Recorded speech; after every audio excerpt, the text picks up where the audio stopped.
think this gun just became like maybe my favorite gun. I don't know. I need to think about that. That's quite a statement, but I am having so much fun with this. It's incredible just how consistent and practical it is too. It's more practical than I even thought it would be. I thought, yeah, some hunting and some plinking, but I'm just finding this can do a lot. It is not limited the way that I thought it would be.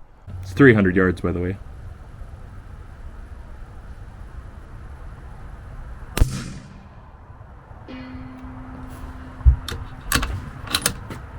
Hey everybody, welcome back to Guns Out in Minnesota. My name is Andrew.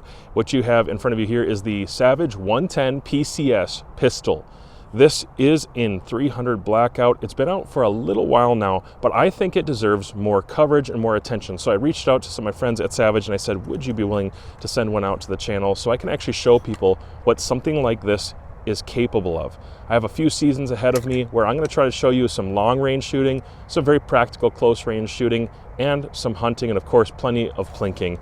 This rifle is going to get it done. I've had the chance to shoot quite a few rounds through it now, kind of figure out which loads it likes, and I'm going to show you more of that in the next video. This is just an initial video to give you kind of a teaser of what you can look forward to, and maybe a chance for you to comment down below what you want to see or what I should be answering in that final review. So starting on this end and working back this way. Of course, it does not come with a Liberty suppressor. This is a Liberty 30 cal. It's a what did they call it? The multi-caliber one Mystic, the Mystic X suppressor. And I happen to have a 5/8 by 24. And so I threw that on there and it does pretty good. I'll probably be switching this to the Aneco X version.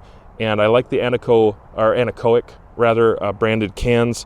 They seem to do really well. They're ultra lightweight and I like titanium cans, so I'll probably switch to that, especially for the hunting, and the fact that this is a pretty cool barrel. 300 blackout does not get very hot, and so I can run that 30 cal can or 35 caliber can on there with pretty good effectiveness, really great sound suppression, and it's very, very light, which is in keeping with what I basically wanted to do with this. Moving back from there, I do still have the stock barrel in there. Probably not going to change that from the groups that I'm seeing. This thing is very rigid and it's very accurate or precise. I've been able to get repeated consistency out of certain rounds with this barrel, and I have no desire to upgrade it at this point. This barrel is, of course, attached to the Savage 110 PCS. Well, the action is a 110. So this 110 is pretty iconic. It's a very old action in some ways because it's been around forever, but that doesn't mean bad.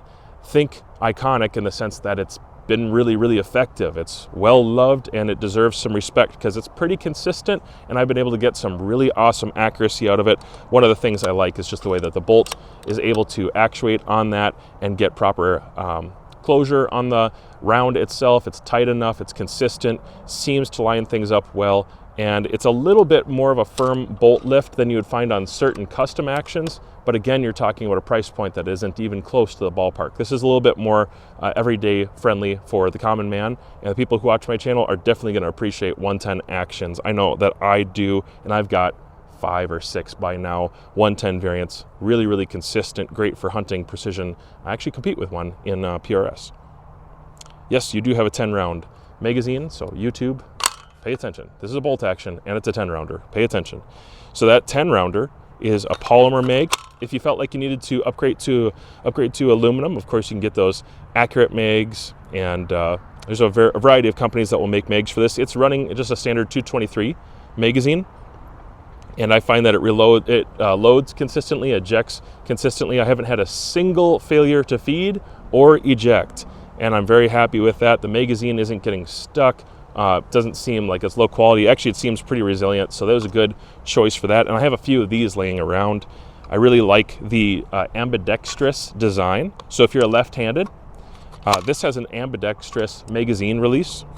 Moving on from there, something interesting, and I'm going to show close-ups of all of this later in the next video. This is just an initial video. This is a left-handed bolt, right-handed eject, which makes a lot of sense. I needed a couple mags before I got a little bit more comfortable with it, and then after several rounds through the rifle, I realized this is the way to go.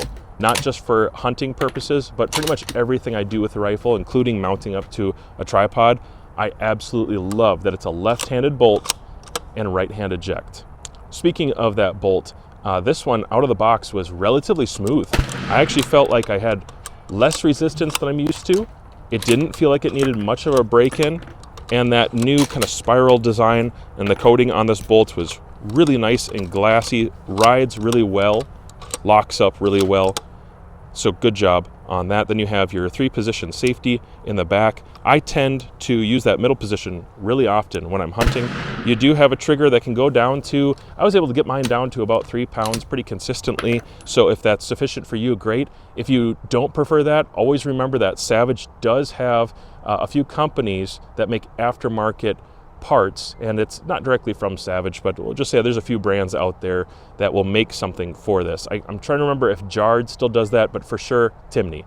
Timney makes aftermarket triggers for these, and there's a couple more. It's escaping my mind right now. I can't remember, but those aftermarket triggers have been pretty successful. I've liked just about every one that I've tried, honestly. So if you need to go a little lighter than that, it's so easy to work on Savage triggers and replace those. But ultimately, I think this trigger is going to be sufficient for right around 90% of everybody who buys a PCS. They'll probably be pretty happy with it.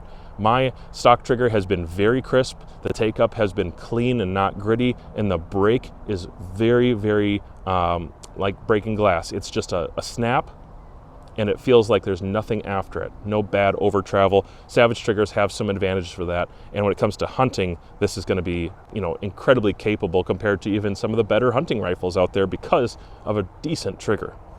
Going back from that a little further and down, you have the MDT grip, and the MDT grip is one that has just a slight cant and angle to it. I think a lot of people are going to get into this one. It's got a little swell as well, and I like this grip. It's comfortable, and it makes carrying this pistol around pretty convenient and easy. It's comfortable when I'm shooting, and if I want to do some different positions with my thumbs, depending how I'm shooting and what I'm going after, it's really easy for me to get around that.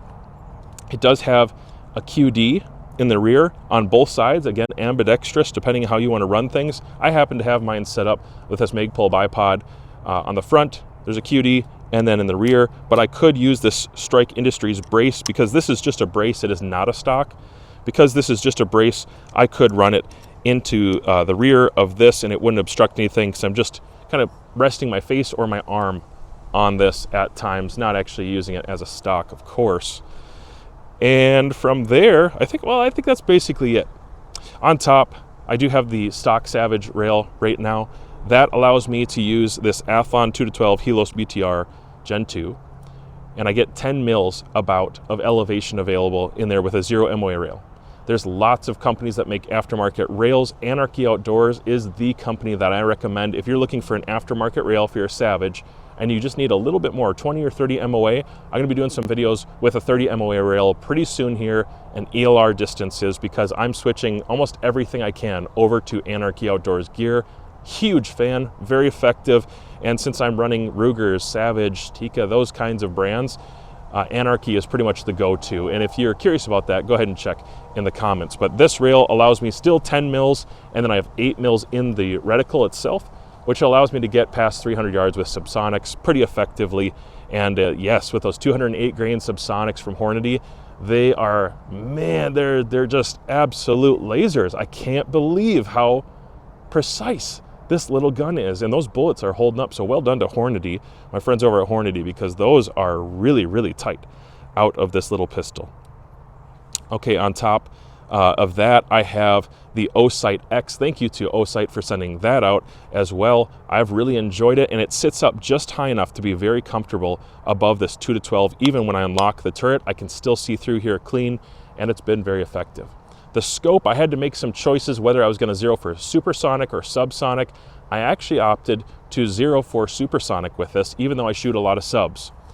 The optic on top essentially works as a 10-yard zero for close game, like I shoot woodchucks and gophers and that sort of thing with it. And whether I'm shooting supersonics or subsonics, that doesn't matter. So this is just zeroed for 10 yards on top. I know it's relatively close, but that's kind of the idea, is very close engagements on critters and that sort of thing. The optic, I opted to go for a 100-yard zero. This 300 blackout and the ammos that I'm shooting, which I'll talk more about later, seems to have a pretty decent burn, and a 100-yard zero still makes a lot of sense. Even though I can get just a touch more velocity out of a 16-inch, it's not enough to make much of a difference. So I've decided to go with supersonics with this barrel length, and obviously I'm shooting something closer to the 125 grain to achieve that consistency. But with subsonics, I have a little data card that I attach to this, and I know where those are going to hit as well. And I have, like I said, about 18 mils to work with to shoot pretty far. And just throwing it in there, this is the Sunway Photo 4040 tripod, one of the best, most affordable tripods I can find for competition quality, a little more heavy duty. If you like that tripod, you can also check it out in the comments. That's all I have for you guys. This is just a brief introduction to let you know what's going on, and that I'm a really big fan of this. I can't believe how effective it is. I'm going to be using this in the seasons to come for deer hunting. I'm going to be using this as an optics host from time to time when it makes sense. I'm going to be using it for a lot of plinking, and there's just going to be a huge amount of content with this setup because it's so consistent, it's very shootable, and really, really quiet.